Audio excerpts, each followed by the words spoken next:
upon a time, in a quiet little village tucked between green hills and rice fields, there lived an old lady named Dida. She was small and frail, with silver hair tied in a loose bun and a face lined with gentle wrinkles. But her eyes, her eyes were always bright, filled with warmth, as though they carried 1,000 comforting stories. She lived alone in a tiny clay house near a grand old banyan tree, its roots thick and hanging like ropes, its branches wide enough to shelter an entire gathering. Though she had no husband or children left in this world, the villagers never saw her lonely. She smiled every morning, greeted everyone with kindness, and sat under that banyan tree with a calmness that made people stop and listen. Life in the village was far from easy. The people worked hard from sunrise to sunset. Some toiled in the fields, others fixed carts, wove baskets, or sold vegetables at the market. Sometimes the rain didn't come, and the crops wilted. Other times, illness swept through like a shadow. People worried constantly, yet there was always one person who remained peaceful: Dida. But one day, something changed. A young woman named Rada came running to the banyan tree, her tears rolling down her cheeks. Her clothes were dusty, her eyes swollen from crying. "My husband went to the city to find work," she said, her voice shaking. "But he hasn't sent anything back. I have 2 children. They're hungry. I don't know what to do." Dida looked at her kindly, her wrinkled hand reaching out. "Sit, my child," she said gently. "Tell me, what do you believe will happen?" Rada wiped her eyes. "I feel like only bad things will happen. What if my husband never finds work? What if he forgets us?" Dida nodded slowly. "Ah, I see. When we think bad thoughts, our heart becomes heavier. But when we think good thoughts, we feel lighter. Sometimes good even follows." Rada looked up, confused. "But how can I think good thoughts when everything is so bad?" Dida smiled softly. "Let me tell you a story." She leaned closer, her voice like a lullaby. "There was once a poor man," she said. "He had no food, no home, no family. One day, he sat by the river and cried. An old woman passed by and asked, 'Why are you crying?' The man said, 'I have nothing. How can I be happy?' The woman smiled and said, 'You have the river, don't you? You have the trees, the sky, the wind. If you only think about what you don't have, you will always feel sorrow. But if you think about what you do have, even the little things, you will find peace." Rada listened quietly. "And do you know what happened to that man?" Dida continued. "He stopped crying. He started to notice the bird song, the cool river breeze, the sun on his face. And slowly, things began to change. Not because magic fixed his life, but because his thinking changed."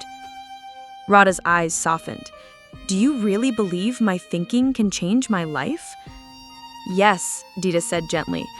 "If you wake up each morning and say, 'Today will be a good day,' then even if it's hard, your heart will have courage. You'll work harder, smile more, and hold on to hope longer. And hope, my dear, is very powerful." Rada took a deep breath. She stood up and nodded. "I will try." "That's the first step," Dida said with a warm smile. From that day forward, Rada changed. Each morning before the sun rose, she whispered to herself, "Today will be a good day." She fetched water, fed her children, and sold vegetables from her tiny garden. It wasn't easy, but she smiled more. And her children, noticing her strength, smiled too. Some villagers laughed at her. "Still no letter from your husband, but you smile like you've won a prize," they joked. But others began to notice something deeper. Rada had peace. Soon, another villager named Kamal came to Dida. His crops had failed. He was in debt and ready to give up. Dida told him another story. A bird once lost her nest in a storm, but every morning she still sang. People asked her why. She said, "The storm took my home, not my voice." Kamal didn't answer, but the next day he was seen humming while repairing his tools. And just like that, more people began to visit Dida. One by one, she gave them stories, not solutions, but seeds of hope. Weeks passed. One night, a terrible storm struck the village. Winds howled, trees snapped, roofs flew. Rada's little house was damaged. The fields were flooded. People cried out in despair. The next morning, Rada came back to the banyan tree, exhausted and muddy.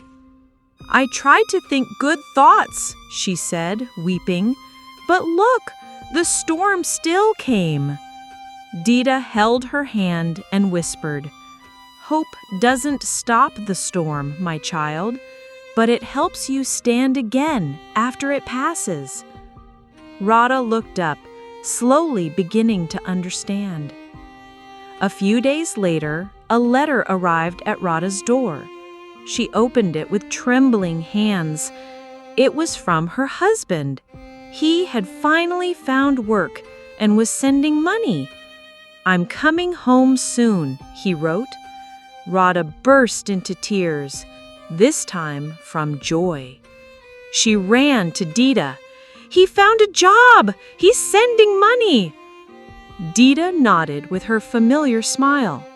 You see, when we think positive, we invite good things. News of Rada's story spread. Kamal's business slowly grew. More villagers began visiting Dida, not just with problems, but with tea, gifts, laughter. The banyan tree became a place of gathering, of peace. And Dida, the old lady with silver hair, sat quietly, listening to their stories, always smiling. A small voiceover closes the story. She had no magic, no wealth, no power, but she gave something far greater, the power to believe. As the sun sets, we see children playing under the banyan tree, and the camera pans up to its branches swaying gently in the wind.